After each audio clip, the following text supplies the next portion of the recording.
سلام، بسیار زیاد خوش آمدین به چهارمین نمایشگاه امام ابوحنیفه رحمت الله علیه. قربان شما، یک سلام خاص به شما، یک سلام خاص که برنامه شما رو بیننده هستن. دیگه والا جای افتخار است که واقعا روز به روز آپدیت جدید، دیگه کار درستای جدید، واقعا جای افتخار است. مثل که قهرمانی خودت هم یک قهرمانی جدید است در پشت سر شرکت که هست و هم یک قهرمانی جدید کرده 5G را لانچ کرده در افغانستان. درباره نوآوری و قهرمانی ها با مردم افغانستان چی میگی؟ قربانتان بخیر باشین. در آخرا کلگی همه یک جا شدیم، همه اقوام یک جای شدیم دیگه، هم تو پیروز شدیم، هم در فوتبال، هم در رشته MMA، هم در رشته باکس. دیگه افتخارای زیاد آمده. دیگه از شرکت شما من تشکری میکنم که همیشه ورزشکارا را تشویق میکنم، مثل همین الان خودتون تشویق میکنین.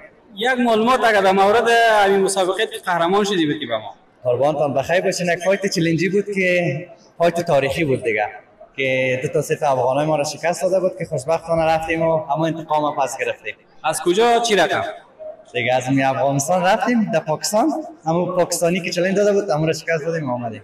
پاکستانی را شکست دادیم تا اول گفت پاکستانی‌ها به در هزار طریق میشه ما را میخوان ضربه بزنن. قربانتان دیگه ضربه میزنن دیگه، ولی ما از طریق ورزش انتقام میگیریم. گفتم از فایدهش که ضرر زیاد نشه.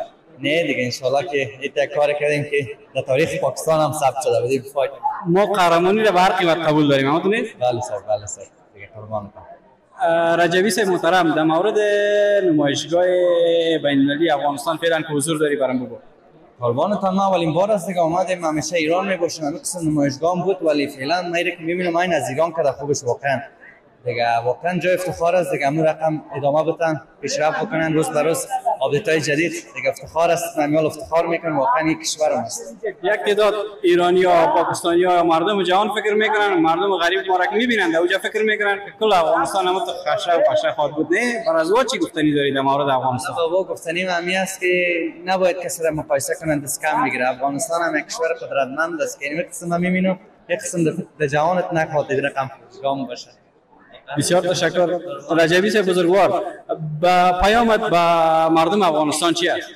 پیام همین است که همین قسم به این کنار هم دیگه باشیم، قوم پرستی نکنن. خیلی کسا در صفحات تیک تاک زیاد قوم پرستی میکنن. به این کنار هم دیگه باشیم، پیشرفت بکنیم، نگیم پشتون، نگیم هزاره، نگیم ترکمن، نگیم تاجیک، هممون کنار هم دیگه باشیم. حالا من جزایر هم دیدم، موفق تاجیک، پشتون همه را ببینیم، دست شویم و همین قسم کشور خدا بسازیم. مثل که در این نمایشگاه تمام اقوام، تمام اقشار جامعه جمع شدن، بسیار با برادری اشتراک کردن. همین رقم در کل عرصه‌ها شود چطور میشه؟ اگر شود دیگه کشور ما بهترین کشور خواهیم بود ان شاء الله.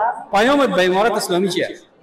بسیار خوب، امنیت بسیار خوب، دوستشان دارم دیگه، بسیار امنیت بسیار خوب. و مرجعی که میرم قبلا بود نمیتونستم در جمهوریت باشم، ولی فعلا راحت همه جا زندگی میکنم، همه جا میگردم.